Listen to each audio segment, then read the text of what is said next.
Every year I take a trip to South Dakota pheasant hunting with my dad. We've been doing it for years. The drive is long, so we usually leave early in the morning, but I never have trouble getting up. Usually I have a hard time staying asleep.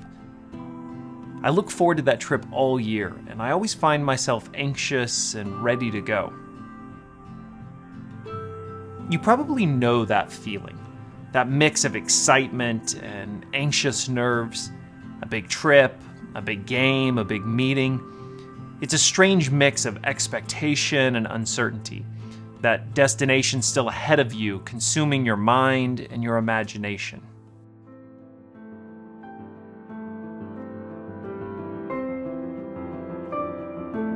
Can you imagine what Israel must have felt as they picked up their belongings, strapped the loads down to their carts and backs, and took their first steps down that road, headed east?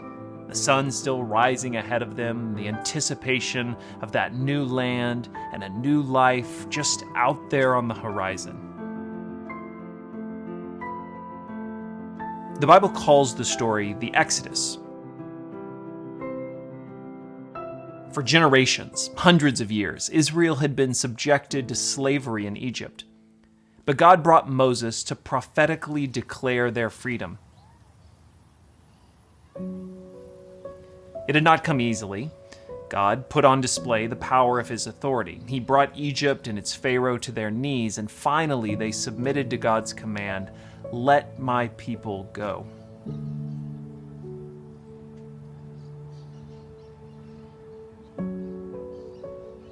So Israel began their exodus out of Egypt. But ahead of them was wilderness, a vast stretch of desert. Beyond that, the land God had promised to their forefather Abraham. That land was a new identity, a new way of living, a new future.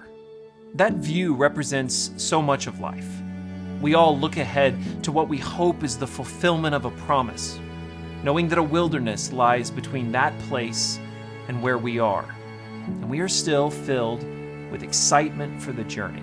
We read in Exodus 13, "So God led them in a roundabout way through the wilderness toward the Red Sea. Thus the Israelites left Egypt like an army ready for battle. The Lord went ahead of them.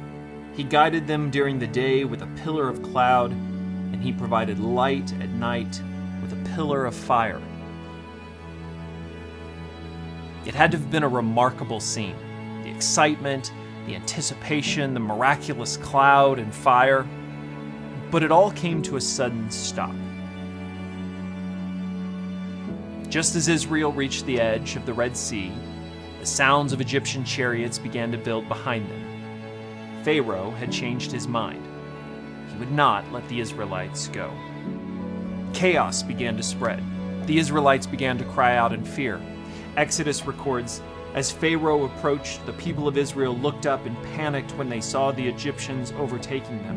They cried out to the Lord, and they said to Moses, 'Why did you bring us out here to die in the wilderness? Weren't there enough graves for us in Egypt?'"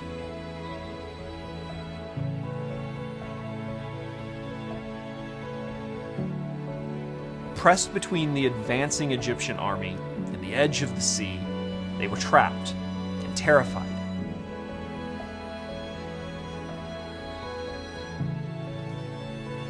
Gone was that excitement for the journey. Gone was any sense of promised land. Gone were those songs of worship and their vision of God. Their eyes were filled with fear. This too is life. To find our dreams dashed against the rocks and taken by an unjust hand. How quickly we too panic and break. From one another, from the promise, and from God.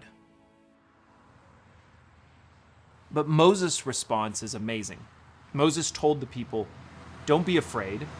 Just stand still and watch the Lord rescue you today." Maybe the scene is familiar to you.